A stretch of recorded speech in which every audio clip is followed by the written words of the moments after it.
खुश हो गया मेरा।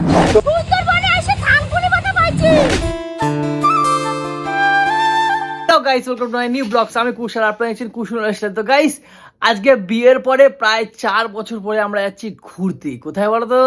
সুন্দরবন। ঠিকই শুনেছো। তো তোমরা তো 2 দিন ধরে শুনছো সুন্দরবন যাব।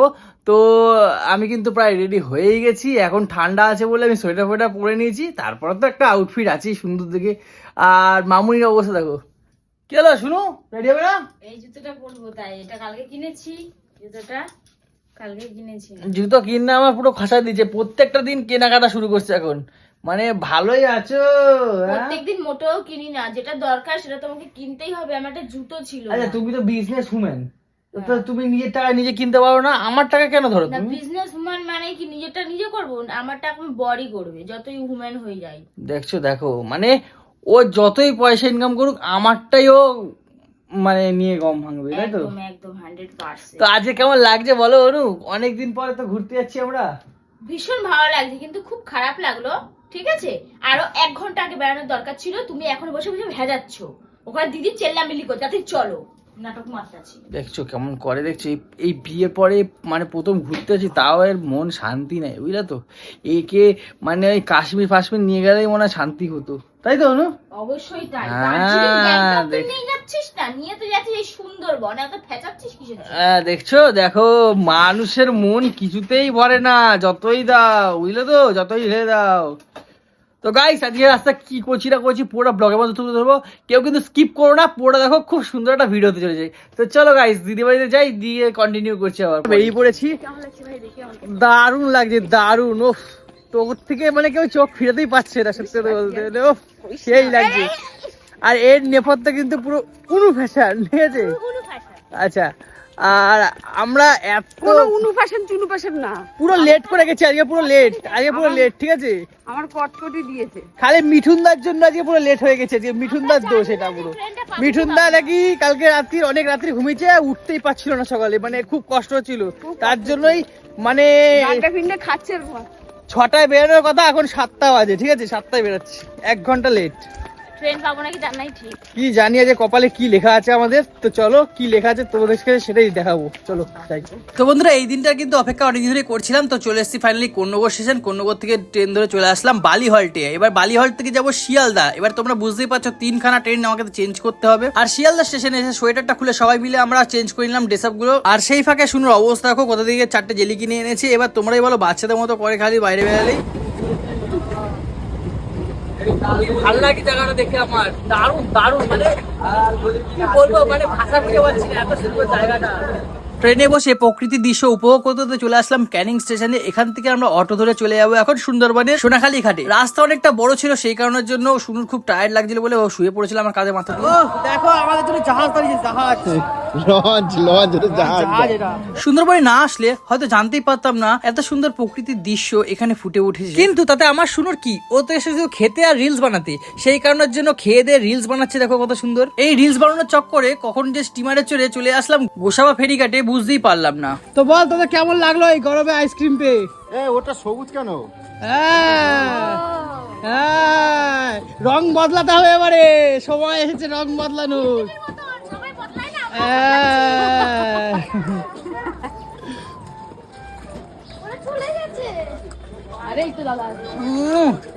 সেই মজা হচ্ছে, সেই লেভেলে মজা। এই যে সুন্দরবনের মানে সমুদ্রের ভিতর দিয়ে যে আমরা আসলাম, এখানে যেরকম গ্রাম আছে, আইসক্রিমের দোকান আছে, আমার জানা ছিল না। হ্যাঁ, তার মধ্যে এত সুন্দর একটা বাংলো, এটার মধ্যে সোনার মূর্তি ভর্তি। এটা দেখার সুযোগ হয়েছে আমাদের, কারণ আমরা সুন্দরবন আইছি। এই সাবাস। কি করছো তুমি? থানকুনি পাতা, থানকুনি পাতা। সুন্দরবনে এসে থানকুনি পাতা পাইছি। বাড়িতে তো হয় না তোমার? এই দেখো একটা কুলচোরকে নিয়ে এসে সুন্দরবনে। এবার তোমরাই বলো এ ঘুরবে না কুল চুরি করবে? রাস্তায় যেখানেই কুল গাছ তেঁতুল গাছ এগুলো দেখছে, খালি বলছে আমি ছিড়বো আর ছিড়বো।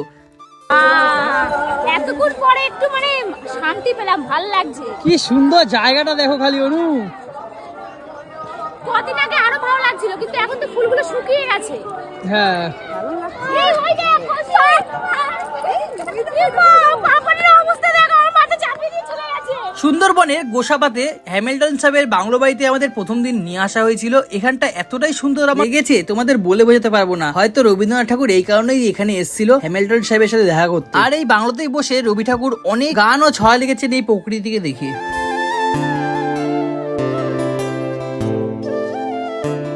এখন সবাই মিলে খেতে বসে পড়েছি। দেখো সুন্দর দৃশ্য দেখছি আর খাচ্ছি।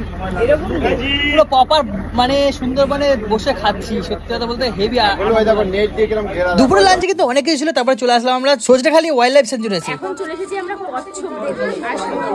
ওখানে তো দেখতে পারলাম একটা প্লাস্টিকে দেখিয়েছি, এবার রিয়েল দেখাবো। মাম খাবি? মাম খাবি? তুই মাম খাবি? তুই কি খাবি? আয় আয়, এই দেখ আমার কথা শুনছে। আওয়া আওয়া আওয়া আওয়া। চলো ওইদিকে নাটক মাম খাবে, মাম খাবে, মাম খাবে। এখন বাঘ দেখবো, বাঘ। এতক্ষণ অনেক কিছু দেখেছি, এবার বাঘ দেখবো। পাপান বাঘ দেখবো। হাই রে, বাঘ দেখলি? তোর শালা ওই যে ট্রাভেলসে করে আইছি না, হ্যাঁ ট্রাভেলসে কয় কি এই উপরে টাওয়ারে উঠলে বাঘ দেখা যাবে। হ্যাঁ, কই বাঘ কই? হ্যাঁ, মানে কয়েকশো কিলোমিটার দূরেও বাঘ দেখতে পাইলাম না। দেখো পুরো সুন্দরবনের মাঝখানে আমরা আছি। আরে অনেক কষ্ট করে চারতলায় উঠে তারপরে আমি বাঘ দেখতে পেলাম না। মাথাটা কেমন গরম হয় তোমরাই বলো তো। চল চল চল নিচে যাও, ব্যাগের মাথা বাঘ দেখার মন ছিল। পোড়া কপালে কি কখনো বাঘ আছে তোমরাই বলো তো। আর দেখো অনু তাতে কোনো যায় আসে না। অনু যেখানে পাচ্ছে রিলস করছে আর আমাকে খালি সারাদিন সেই রিলস গুলো শুট করে দিতে হচ্ছে। আমার তো কোনো স্বাধীনতা নেই। অনু এ কি ছিবা না, কিন্তু এইখানে ক্যামেরা লাগানো আছে কিন্তু বড় সড়ো একটা। জানি ও যেহেতু ছিচ্ছি না, নাহলে ছিঁড়ে গম ভেঙে দিতাম। হ্যাঁ একদম ছিবা না। অনু এই ঘরটা দেখো, কাঠের ঘরটা কি সুন্দর, তাই না? সত্যি এখানে তুই থেকে যা। সত্যি খুব ভালো লাগছে কিন্তু এসে, বলো থেকে যা। খুব আনন্দ হচ্ছে আজকে। কিন্তু একটা বাঘ দেখতে পেলাম না, বাঘ রোল দেখতে পেলাম, কিছুই দেখতে পেলাম না। আমরা এসেছি না, আমাদের ভয়ে বাঘ গর্তে ঢুকে গেছে। ওরে বাপ রে বাপ, সে কি গো? কারণ আমরা হুগলি ডিস্ট্রিক্টের বাঘ। ওরে বাবা, তাই নাকি? এই জন্য তোমরা তো দেখেছো যে এতদিন লেংটি ধরে তার কাটে, এখন দেখতে পাচ্ছ যে বানরেও সিসি ক্যামেরা তার কাটছে। সারাদিন ট্রেন বাস তারপরে নৌকো করে চলে আসলাম। এখন যাচ্ছি হোটেলে, আর হোটেলটা তোমাদের দেখাবো কতটা সুন্দর। আর এখানে দেখো এগুলো কত জিনিস বিক্রি হচ্ছে সুন্দরবনে। আর অনু অনু কাকে নিয়েছে দেখো, ছোনা বাবাকে দেখা। সোনাদের নিয়েছি, ছোনা বাবাদেরকে দেখাতে হবে তো অনু। দেখাবো দেখাবো। আর মার্কেটটা কি সুন্দর দেখো পাশ দিয়ে। হ্যাঁ কত সুন্দর সুন্দর দোকান বসেছে, ব্যাগ বলো এই বলো, কি ভাল লাগছে জায়গাটা। আমার তো বেশ পছন্দ হচ্ছে।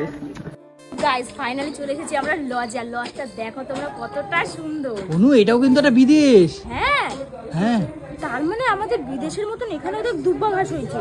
হ্যাঁ ও এটাও কিন্তু একটা বিদেশ। হ্যাঁ, অন্য দেশে চলে এসেছি আমরা। হ্যাঁ শালা চ, এটা কোনো বিদেশ না। আরে বাবা গোলু দিদি। আর যাবো যেখানেই যাবো আমার গোপুসোনাদের নেবো না, এত হতেই পারে না। হ্যাঁ, ওরা চল। আমার সাথে সব জায়গায় থাকে। চলো। কি ভালো লাগছে বল বলছি। এই যে দিদিদের রুম, এটা আমাদের রুম। দিদিদের রুমটা তো দারুণ। এবার আমাদের দেখবো আমাদের রুমটা কেমন। চল দিদির রুমটা তো ভালো লাগলোই আমার, বেশ সুন্দর। এবার দেখি যদি আমার রুমটা ভালো না হয় তাহলে কি হবে। হ্যাঁ ও বাহ বলছি দেখ ওয়াও, কি দারুণ লাগছে না লাইটটা জ্বালাই। অন্যদের ঘরটাও কিন্তু খুব সুন্দর। ও বাহ এদের ঘরটা ভালো দেখো কত সুন্দর। দেখ শুধু দেখ লাক্সারি পুরো, লাস্টে এটা ঘুমাবো। ও লাক্সারি না। লাক্সারি। দুজনে একা একা সোনামা শুয়ে পড়েছে। হ্যাঁ বাবা সব আমরা ওই সোনামা শুয়ে পড়েছে। কিরকম? দারুণ দারুণ দিল খুশ হয়ে গয়া মেরা। এ অনু ওই, আরে তাড়াতাড়ি করো, ব্যাঙের মাথা তো ওদিকে ডাকছে। দেখো ঝুমুর চলে এসেছে, ঝুমুর নাচ হচ্ছে। দুটো ফোনে নিয়েছিস? হ্যাঁ হ্যাঁ রিয়া হয়ে গেছে। বাপরে বাপ, বাইরে দেখো, ওই দেখো ঢাক ঢোল বাজছে, ঝুমুর নাচ হচ্ছে। দেখো ওই দেখো।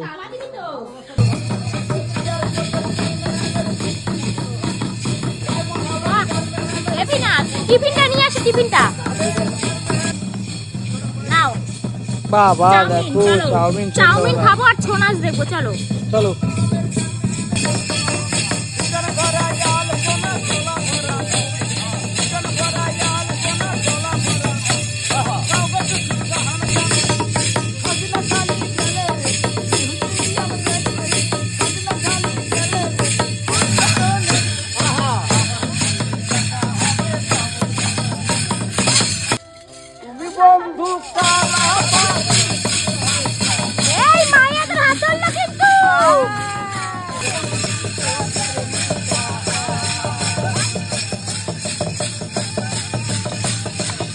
ধুর ব্যাং ওইসব ছোনা চলে আমার কাছে চলবে মাতাল ডান্স। সেই কারণে সবাইকে নিয়ে শুরু করে দিয়েছি পাগলা ডান্স করা। আর তোমাদের সবাইকে নিয়ে এই এনজয়মেন্টটা কেমন লাগলো অবশ্যই কিন্তু কমেন্ট বক্সে জানাতে ভুলবে না। আর আজকে কিন্তু আমরা সারাদিন খুব এনজয় করেছি। আর শরীরে ধকলটা অনেকটা হয়ে গেছিল, সেই কারণের জন্য আর নাচবো না, চলে যাবো দর্শকের আসনে নাচ উপভোগ করতে। আর আমার মতো তোমরাও এই ভিডিওর মাধ্যমে ছৌ নাচটাকে উপভোগ করো আর প্রকৃতিটাকেও। আর তোমাদের সাথে একটা জিনিস না শেয়ার করলেই নয়, আমার শুনু কিন্তু বাড়ি থেকে ভেবেই এসছে সারাদিন খেয়ে গম ভেঙে দিব। দেখো আমরা এখন রাতে ডিনার করতে এসেছি আর উনি কি ড্রেস পরে ফেলবো। আমি ভয়ে খাচ্ছি কারণ আমার পাশে একটা বিড়াল বসে আছে। এই বিড়াল বসে আছে, বিড়াল দেখো না পাথর দিকে তাকাচ্ছে, দেখো বিদ্যুৎ খালি এই দেখ মিঠুন দা এসব করো না। ধর গাইস দেখো কত সুন্দর একটা মাটন পিস। আমরা আতঙ্কে খাচ্ছি, আমি আর কৌশিক এখানে আতঙ্কে আছি। বড় ভামবিড়াল এখানে বসে আছে, ছবি নিয়ে নেবে, ছবি জঙ্গল থেকে এসে বসে আছে। এইখানে সবাই এখন চাপে খাচ্ছে, খুব ভয়ে খাচ্ছে, খালি পাত দিয়ে এটা ওটা উড়ে যাচ্ছে, বুঝলে তো। মাঝে মধ্যে মটন উড়ে যাচ্ছে, মাঝে মধ্যে হ্যাঁ স্যালাড উড়ে যাচ্ছে। খাওয়া না কি গেল। তো বন্ধুরা চলো আজকে মতো এখানেই শেষ, দেখা হচ্ছে নেক্সট ব্লগে। ততক্ষণ সময় ভালো থাকবেন, সুস্থ থাকবেন আর ভাইয়ের চ্যানেলটাকে সাবস্ক্রাইব করে দেবেন। চলো টাটা।